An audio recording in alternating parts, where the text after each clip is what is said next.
Sahana vavatu, sahano bhunaktu, saha viryam karavavahai, tejasvinavaditam astoma vidvishavahai.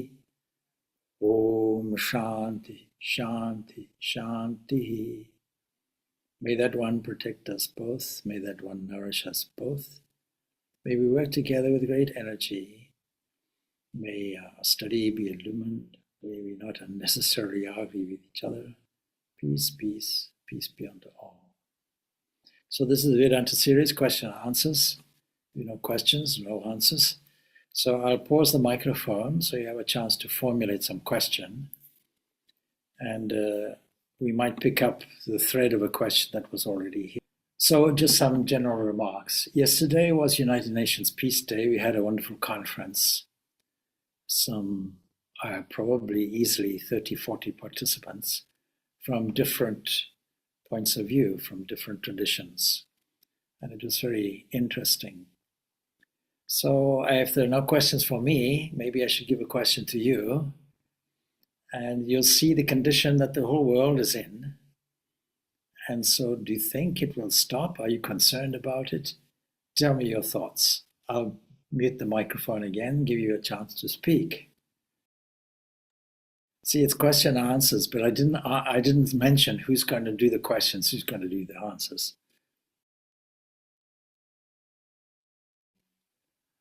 So we have somebody here who says she thinks that it will stop and start again. I don't suppose there's any moment in history where there haven't been wars.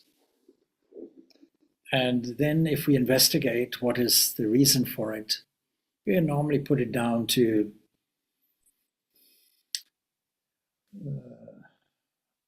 a wish for occupying land, which involves power, or some disagreements.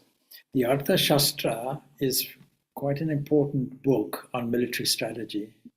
It says that you should consider your country to be in the center of everything, a kind of mandala, a kind of circular arrangement.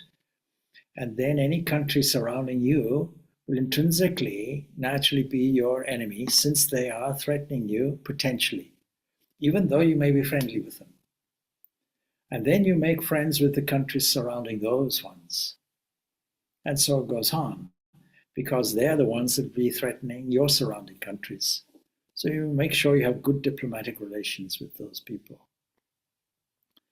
Now what happens, therefore, if all of that carefully planned strategy goes wrong, then you do war. The only problem is, or the only difference between ancient warfare and modern warfare is that in the ancient days, military fought military. Even if we go to the Jewish traditions, you see the story of David and Goliath. Two armies facing each other, nobody moving. And so they decided, rather than slaughter whole armies, we'll send our best person out. And the enemy of the Israelites were extremely confident because they had a giant of a man who strode out full with army, weighed down by armor. And he said, I'll challenge any one of you warriors. And not one of them stepped forward, except a small shepherd boy is the story. And he knew from his youth how to catch things with a slingshot. So a small stone and whirled around with vast speed. And you can, by centrifugal force, let it go. And if you have an eye for it, practiced, that rock will hit wherever you aim it at. And so he does this slingshot, steps forward in the midst of ridicule. Hey, shepherd boy, what do you know about military things? And of course it goes right there in between Goliath's eye and knocks him down dead. So I suppose there's some philosophy in this also. There's a joke in it also, You might say it's the first time we see in any scripture the dangers of alcohol, because David gave Goliath a small shot, it went to his head and he got stoned. But there's a philosophical aspect to this, that you see, humility has a certain level of strength, and simplicity has a certain level of strength. There's no need to be complicated about it. There's no need for hundreds and thousands of people to be slaughtered. And we'll see in the battles of the Mahabharata and various other ancient ways of conducting military operations, you have to select a field. And the two armies assemble on that field. And what you immediately notice is there are no women or children, there are no civilians involved, even though some of the armies were really amateur soldiers, from civilians, farmers, and what have you, never mind. In the Roman army, which really was so well organized and well conducted, well-trained soldiers, they all advanced in a disciplined way.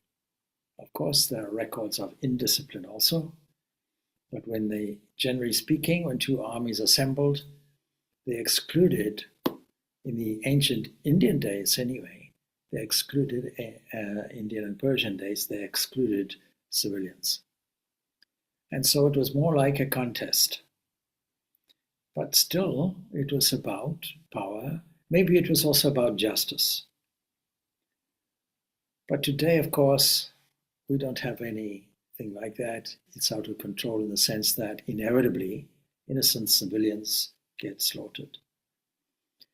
And the two types of warfare today, both of which really are out of the bounds of traditional ancient chivalry. One is firing missiles at a range where nobody can catch you and hitting a target, and the pinpoint accuracy, it seems, is not available to you because in urban areas it's full of civilians. Secondly, a terrorist operation whereby the target deliberately is the vulnerable section of the population, namely women, children, and so on and so forth. And so the level of danger has gone up progressively, historically, even though we find records of savagery as well, where armies go in and then as a tactic, they burn crops, they enslave people and so on and so forth. But if you want a model for the most chivalrous ancient military operations, you'll see it reflected in the chessboard. And the chessboard is a reflection of these ancient Oriental armies, so that we see the elephant corps, which was the tank of its day, was represented by the castles or the rooks. And then you had the bishops who were more like generals and so on. You had the cavalry. You had the overall general, who happens to be female and can therefore move throughout the whole of the board, and it is therefore Shakti. Now, what has this got to do with anything to do with spiritual life? Well, it just reminds me when we celebrate the World Day of Peace. And will there ever be peace, comes the question. And if we want to know about peace, I'm going to refer to the thought and prayer that I gave yesterday to give some idea of how I would view it. So let me see if I can catch it for you.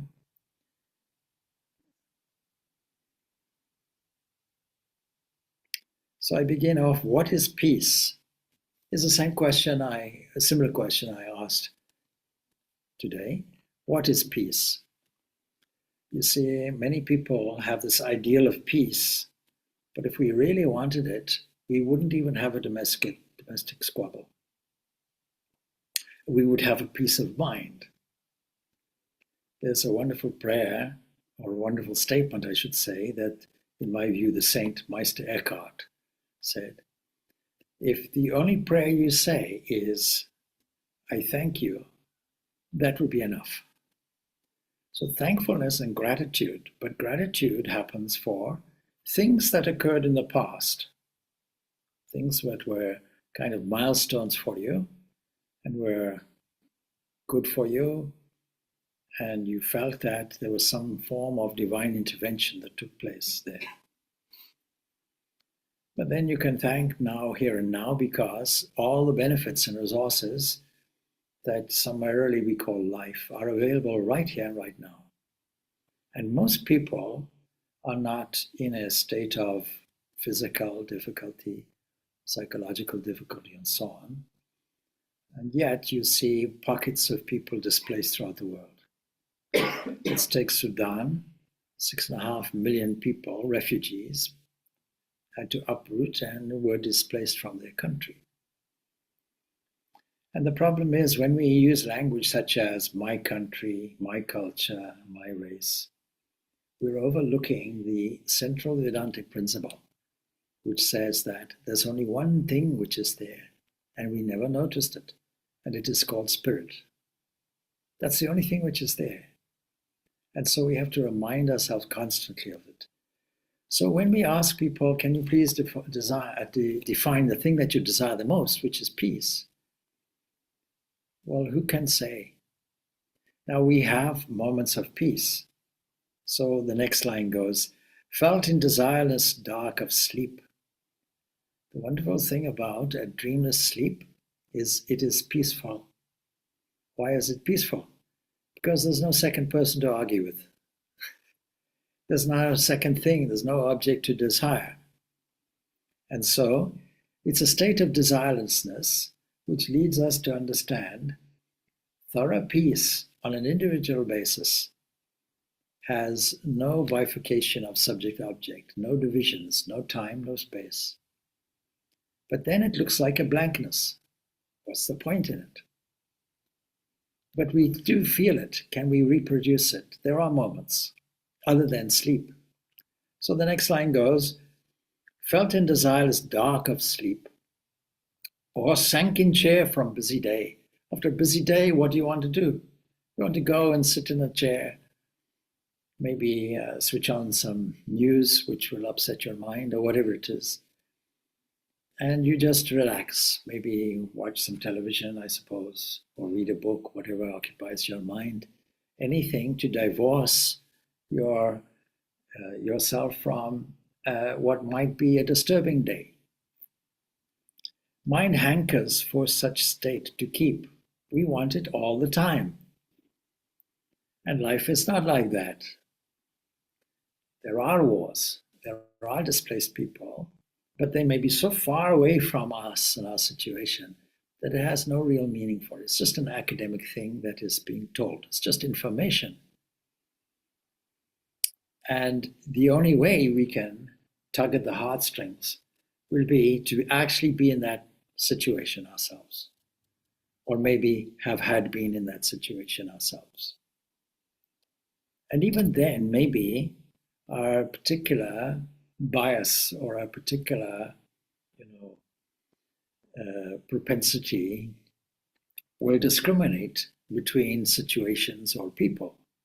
Anyway, the next line goes, or the next verse goes, ideal of world peace campaigned, with ravaged world in tatters hang. Yes, we have to admit it, but it's not unusual or not unusual or specific to this modern age. It has always been there. Maybe less announced, because we are now more in communication with each other, and the media puts us in touch with whatever is going on in the farthest corners of the world. So there's an ideal, we can campaign for it, and because we understand in one way or other that the world is in tatters, so far all a negative understanding. And talks of talks as new wars sprang, that's the solution. Go and sit down and speak. But you see, the problem with negotiation is we start off with extreme positions and then finally agree to meet in the middle somewhere and get a settlement. In Ireland, we found it. To the credit of those people who are negotiating, that even though you were mortal enemies previously, there's a kind of image, I remember, after Good Friday agreements and so on and so forth, of leaders of both sides, arm in arm. And prior to that, they had considered themselves as devil incarnate. Now they're joking with each other. Why? Because they began to understand each other on a human level. And they may not agree with each other, but at least they're communicating and understanding. And this is a level which engenders compassion. Now, when we have compassion and understand the other side, this is really called good communication. Stand in the other person's shoes. Then peace of mind is not for those who look for faults and criticize. These are words lifted from Sharada Devi. If you want peace of mind, she says, don't find fault with others. Rather find fault with yourself. Do a self-examination. Correct own faults that arose before you condemn and ostracize. But what's this to do with world peace? If you can't do it on an individual level, how do you expect leaders to do it on a national, international level? So whichever way you look at it, it comes down to individuals orientated around selfishness, however you dress it up. Whether you dress it up as identity with nationalism, or identity with patriotism, or identity with injustice, or identity with you took my land, possession. So Ramakrishna gives a wonderful example, two brothers fighting. God laughs on two occasions, never mind about the one. Second occasion is, two brothers fight over land. This is my land. No, this is my land. And God intervenes, my dear children, it's my land. I told this once to, and you probably told you before, I was facilitating a small group of Muslims and Jews together living in Israel, Palestine, that area. And when I told this in a small group I was facilitating, their eyes opened and they thought it was a grand story. I said, I can't own it. It belongs to a 19th century mystic who was a very wise man. But you see, how can you claim anything of your own? That's the problem. When we identify, this is my body, this is my house, my clothing, my fashion, my job, my family, etc. When we introduce this I and my and me, we are out for some difficulties because our whole worldview is centered around an entity who will disappear in the next 100 years. That's the practical difficulty about it. Whether you believe in God or not, that's the brute fact of it. Now, it goes on like this. Look closely now and you will find, with love and generous will to share, like air-filling vessels of every kind, divine peace pervading everywhere. So where will we find peace? We'll find it here. We'll find it now. We'll find it as a byproduct or effect of love. And when we miss it, then we become egocentric. When our attention is not centered on the benefit giver, as opposed to the beneficiary, then we get dissatisfied. And we observe it as a kind of future orientation. We have a desire for something. A kind of, we were discussing earlier, I felt hollow in me, and I think it can be filled from outside. I'm kind of a vessel with some defects, some gaps. If I could fill these gaps, then I would be very happy. But you see, when it doesn't come, then I become anxious and start what I call peeping, looking out the window. Is it come yet? No. What a disappointment. When will it come? Maybe tomorrow. No.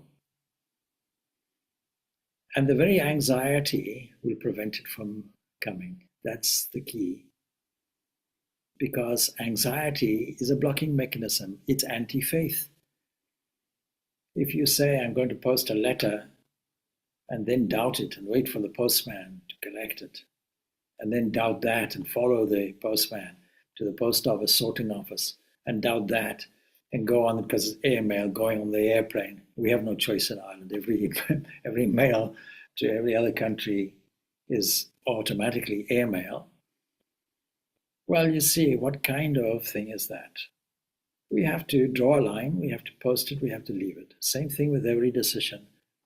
Every decision made, if it's made with thoughtfulness, but not thoughtfulness forever, then we draw the line and send it in an efficient way.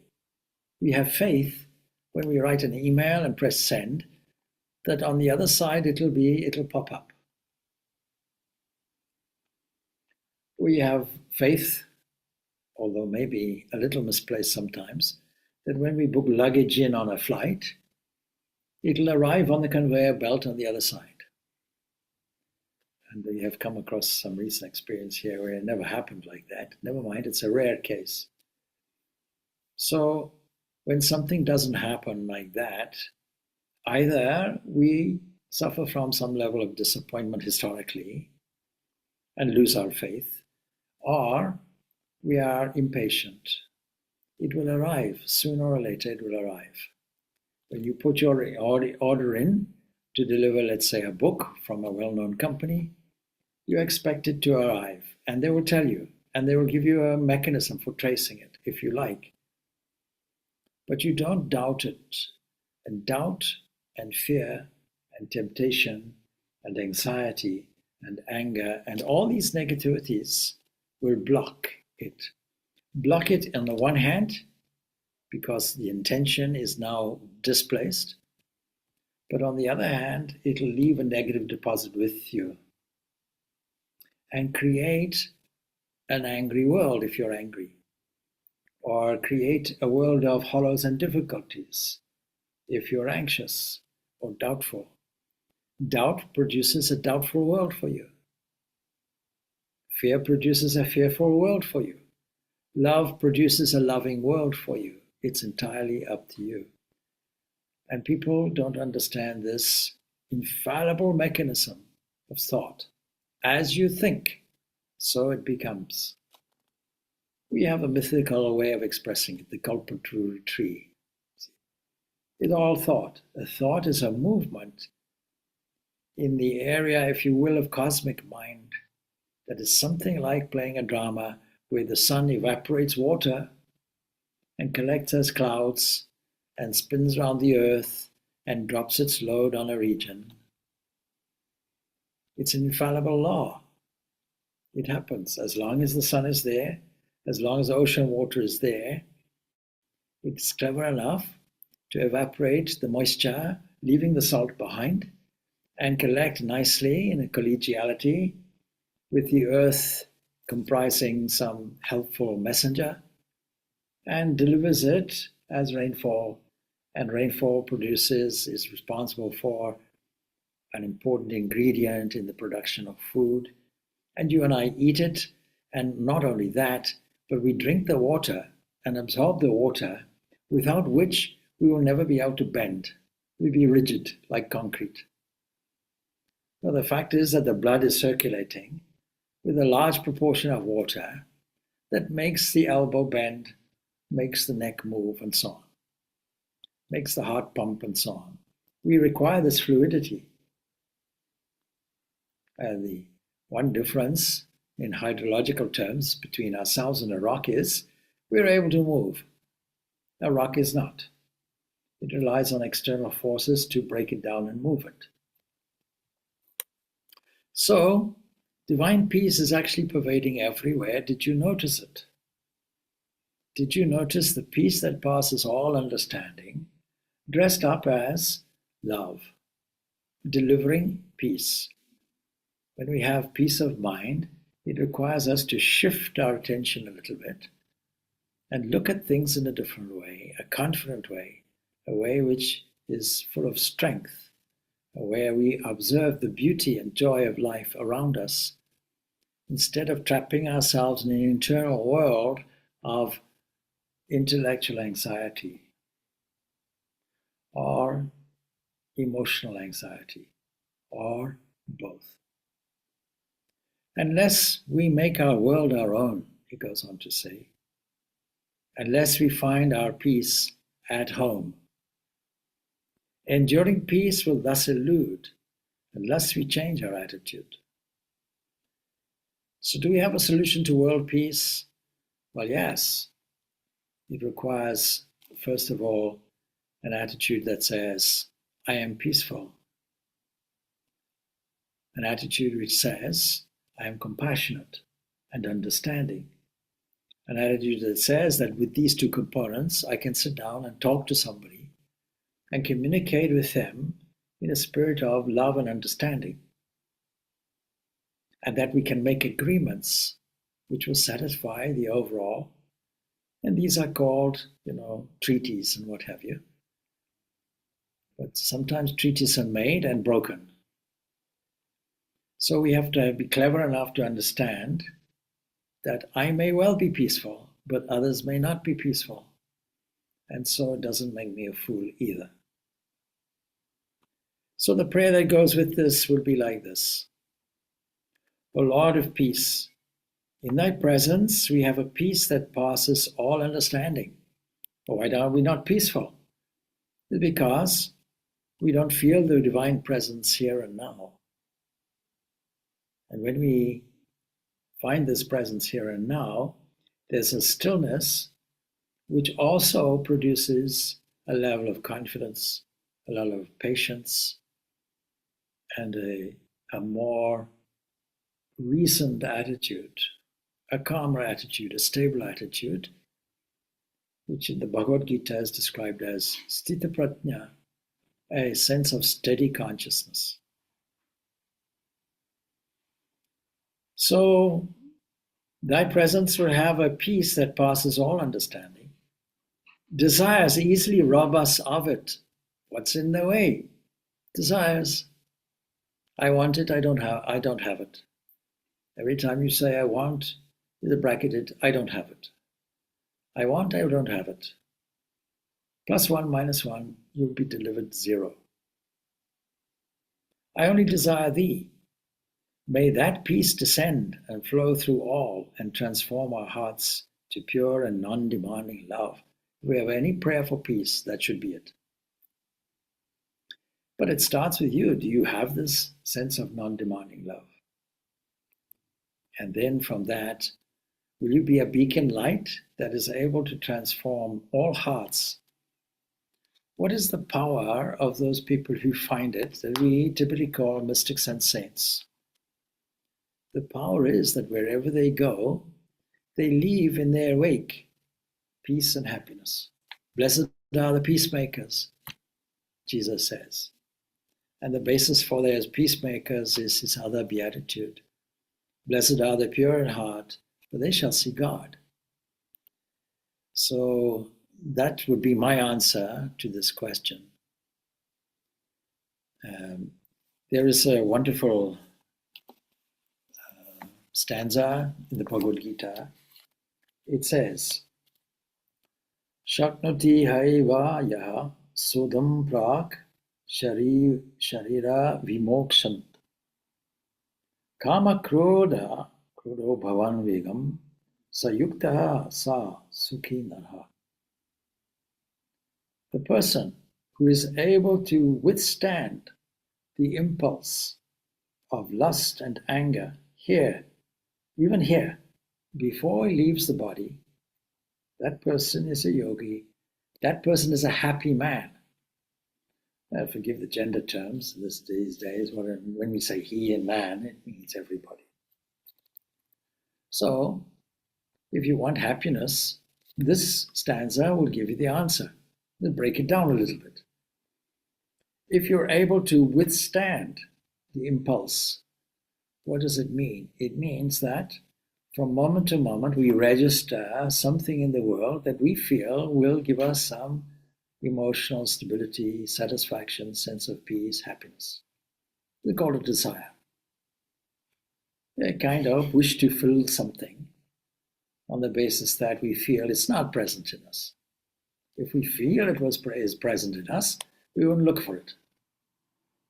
So when you say, oh, I'm happy, then the next question will have to be, are you always happy? Are you always joyful?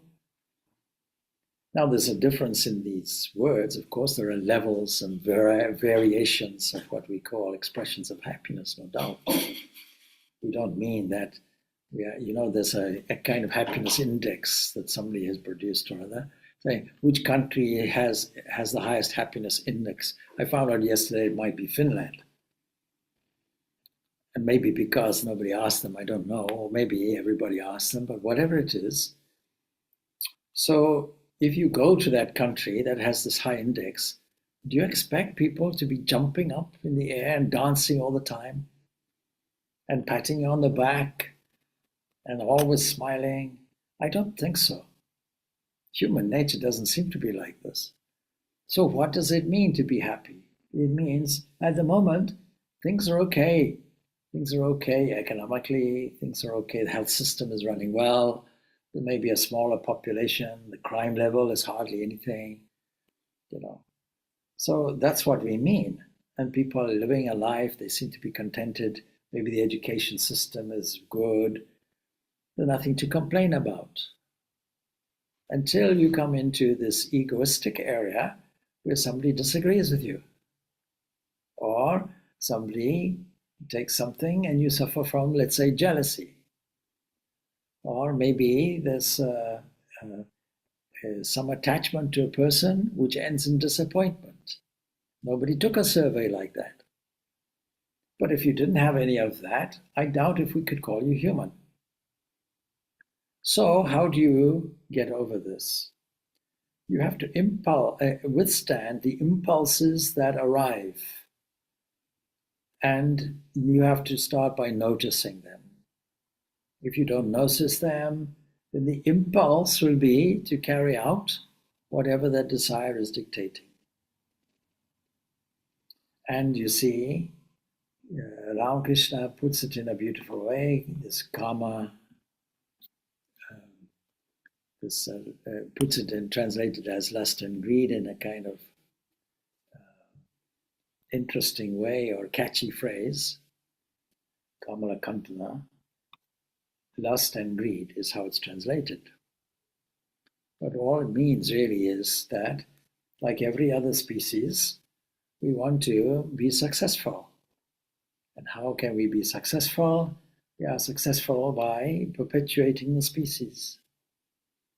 And so nature plays a nice trick on us.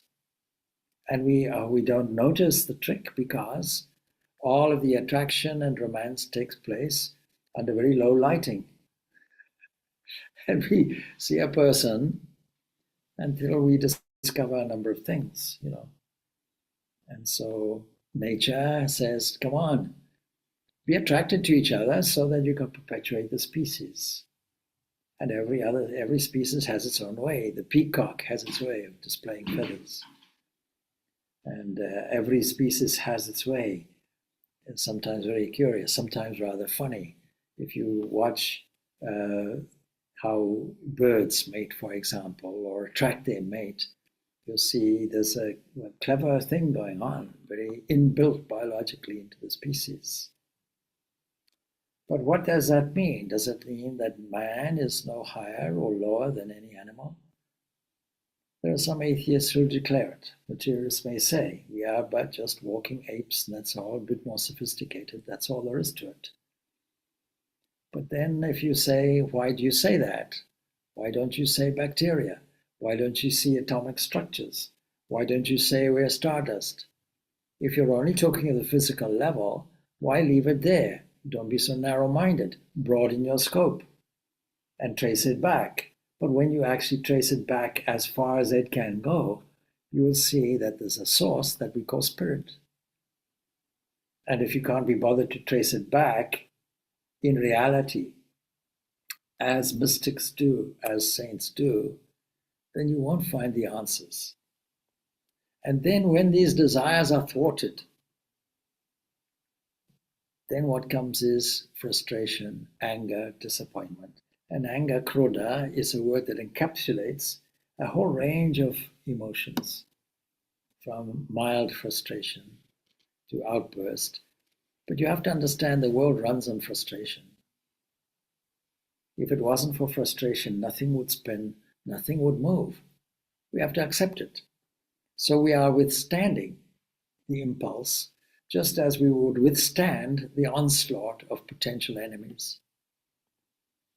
And even here, before it leaves the body, that person will be a happy person. Not in a post-mortem condition. The promise of some religions, you'll be happy when you die, you'll be in a paradise. What will be there? There'll be fountains and perfumes and fruits.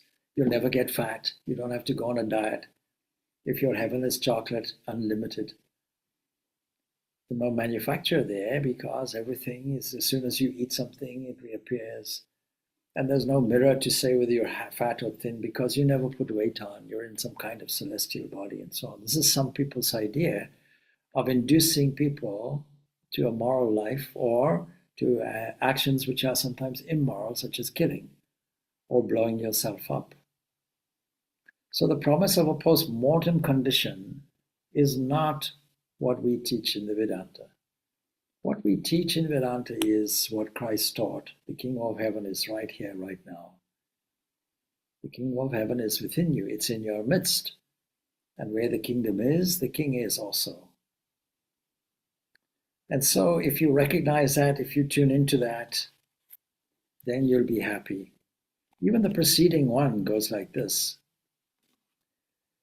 The enjoyments, some sparsa jaha bhoga, that are born through contact with sense objects, that's why we have them, because of this contact, are truly the sources of misery. They have a beginning and an end. If you think that it will go on forever, it won't. You ask a child, what do you desire the most on a hot day? And then a van comes around with a kind of a tune on it. They'll say, I want ice cream. All right. If you have ice cream, will you be happy? Yes. All right. Let's arrange a delivery tomorrow, 1 ton of ice cream for you. That should be equate to 1 ton of happiness. No, after a few mouthfuls, my body says it's enough. So things begin and things end. That's the key. And I don't think we're any wiser than a child, normally speaking. We're just big children. Children play with toys and so on, and adults play with golf balls. That's the only difference. In Zimbabwe, we call the game of golf, damn it. Because when it was first introduced, and somebody asked, what is this game that these colonial people play? We don't know. But we've heard this word, damn it, a lot. Every time we miss a ball, it's like, damn it. So it must be a game like that.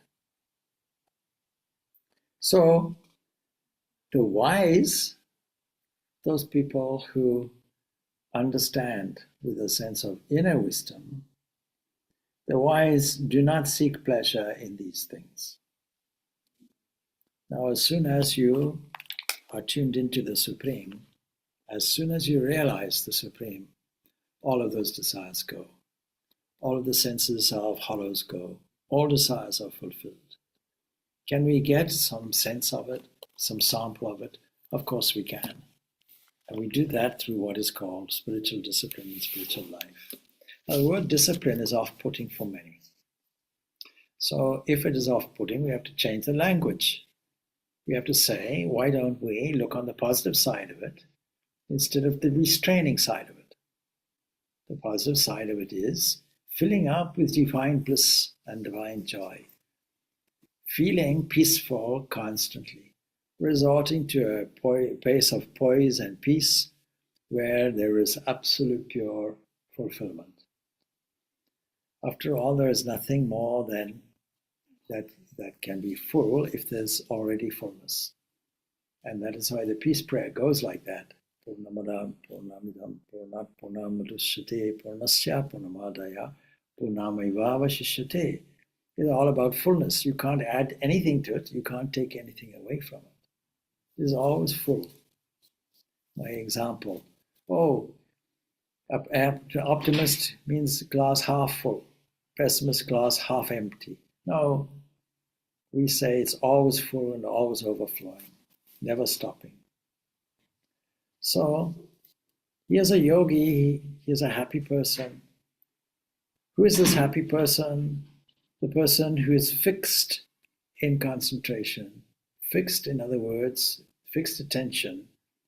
And only that one in this body, while this body is on, only that one gets a realization of what is already there. Not a post-mortem thing, but already there. Did you notice it? It's already there. Freedom is recognized only with the body, with the breathing, with the sense organs, with everything functioning properly, in the midst of you. So you have to realize that there is actually no bondage. What is your goal? Freedom. Nobody says, but by the way, there's no bondage. What you're looking for is something which is not existing. You're assuming that you're in bondage because that's how you feel. But the reality is that if you are realizing your freedom, you are already free. You just didn't know it. Like an elephant, when you train an elephant in India, you start by chaining the leg and it learns its restricted movement. And then you remove the chain, it won't go beyond the learned restricted movement. If you train an animal like that, the animal knows what its learned boundaries are, won't exceed them.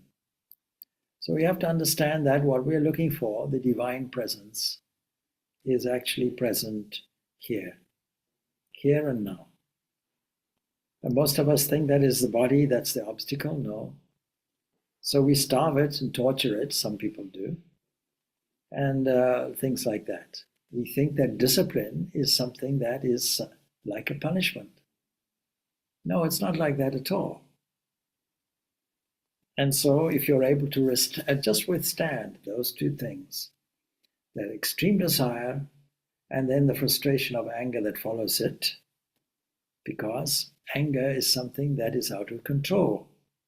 As soon as you identify with the wave, anger, going from, oh, anger is coming, no, I am angry, you've identified with the wave, then it's an outburst and harmful to you. Psychologists will tell you how to get rid of your anger.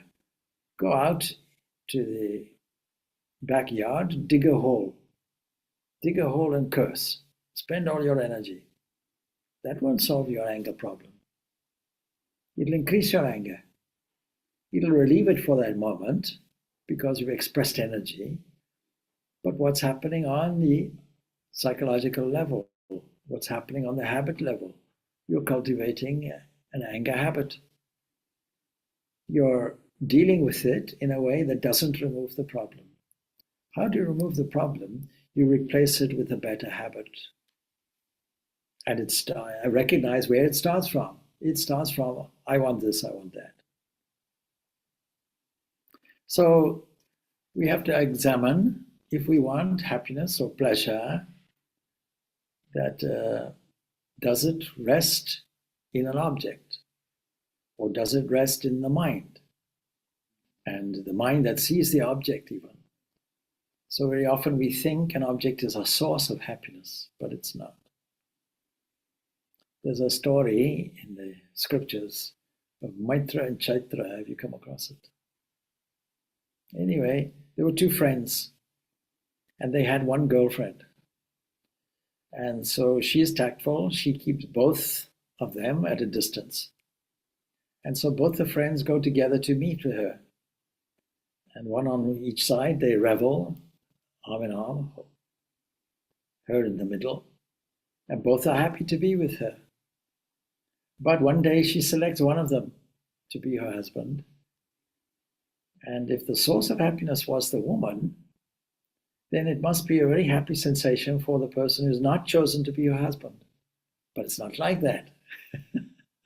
It's not in the object. So he should be happy that she is enjoying her company. He can enjoy her company as before, knowing that her maintenance is someone else's responsibility. I can still have the company and somebody else can maintain her. Very cheap, but usually the reality is the deprived man gets miserable, and the very thought of that woman or the lucky man who took her becomes misery, jealousy sets in. So, if possible, we can try to smash both of them. No, that won't be the answer. So it's not the objects that make us happy. And in fact, the absence of the sense of possession, the absence of a sense of possession by arrival, the impetuous force of emotion, which is really what desire is, when blocked, is turned into extreme anger. So those two statements are valid, that in this very life that is with the body on, we can be happy. If we don't think like that, then we'll invest our happiness in objects. That would be a big trap. Anyway, that's all a little bit on peace. See, self-control is what we should rather call discipline. And self-control really is the very core of the Vedantic discipline. And Vedanta, by Vedanta, I mean the underlying substructure of every spiritual religious system. There is no religion that you know of, other than maybe obsolete Epicureanism or something like that, that says, here's our religion, you just entertain all the senses. You rely on objects. Now, there are some religions that do teach this in a kind of subtle way. Not here, you have to be disciplined here, but hereafter. Hereafter, you can enjoy the senses as much as you like in a kind of post-mortem heaven or paradise. That would be a mistake. What would be the use of it? It's a trap. So by means of self-control, we can empty the mind, as it were, of its worldly contents, its transient desires and passions. We can develop a different habit on the habit level. We have to cultivate it pleasantly, patiently, joyfully. I can spend the next few moments with a book that was kindly returned to me today, Letters for Spiritual Seekers. Here it is. So these are letters of Swami Shivananda, and as usual, we can just open at random anything which is there, see what happens. Okay, all right, let us see what you selected. So I asked somebody here just to open at random. And the beauty about these letters is they're all dated. Now, for those who don't know, Swami Shivananda, popularly called Mahapurush Maharaj, was the second president of the Ramakrishna movement. Movement meaning what? Mission and order. And it's noticeable that at the heading of every letter, he says this, I surrender to Sri Ramakrishna. Every letter he heads it like that. Why would he do that? Well, Ramakrishna was an incomparable guru. And privately, no doubt, the disciples of Ramakrishna would see so much divinity there and so much evidence there that privately they would consider him to be the Word made flesh dwelling amongst them. There's a kind of uniqueness in Hinduism which says that God can have as many sons as he likes, not just the one. The Word can become flesh at any moment in time, so that when Krishna, Jesus, or any of these registered by followers as incarnations declare, I, me, mine, they're putting themselves not in the physical, they're putting themselves in cosmic mind, in the position of what we might call logos, a Neoplatonistic term, or what we might call nous, or what we might call cosmic mind, or what the paleontologist, theologian, philosopher Pierre de Chardin will talk as omega, alpha and omega. the beginning and the end. They're a wonderful concept. Now, if we take it as a one-off historical event, we're in trouble, because we then go into the mistake of exclusivism. Exclusivism says, my nose is the only real nose because it's mine. Or, my Jesus is the only way to salvation. And we agree, as long as we understand, when we say Jesus, we really mean Christ, the cosmic Christ. When we are saying Krishna, what we are mean is the cosmic Krishna, the cosmic mind called Krishna, or cosmic consciousness called Krishna, or cosmic consciousness called the Buddha, cosmic Buddha, the one of enlightened mind, or what in Sankhya categorization is called Mahat, the great one, or what in philosophy we call Hiranyagarbha, the golden seed or the golden womb, which has the creative capacity to project and manifest the whole universe. So this is a letter, and it says, I have received your letter. This letter was dated 8th July 1921. Someone has stolen all your money. The Lord willed it so, and that is good. As an all-renouncing monk, you should not have any money with you. You all have taken the vows of renunciation, and that is why the Lord used a thief to steal your money. Now, it's an unusual letter. Most people receiving this news would say, oh, what a pity. Did you report it to the police, etc.? So, but he's writing a letter to a monk. And when we talk about renunciation, it's not the money itself, because we require money. I travel, how will I travel without money? It's that, is it an attachment? In other words, if you gain it, if you lose it, so what? Well done, he says. If your renunciation is genuine, you would not have any money. A monk with money gradually depends on God less and less, and he also has many desires. We're talking about desires, even for monks. So, do we find any evidence of this? Yes. You see how the Christian monastic movement started off with a vow of chastity, poverty, and so on and so forth. And as time goes on, they become places where monks drink copious amounts of wine and go into a level of greed and debauchery. By the Middle Ages, by Chaucer's time, a monk or friar, for example, is a fat friar, and we can see the stories of Robin Hood and Friar Tuck and so on and so forth, and robbing the clergy in the shape of abbots and bishops and so on. So very soon we can find depravity coming. And part of that really would have been the Black Death, the plague that decimated the European population. So monastic movements had people joining who were much more used to a life of luxury.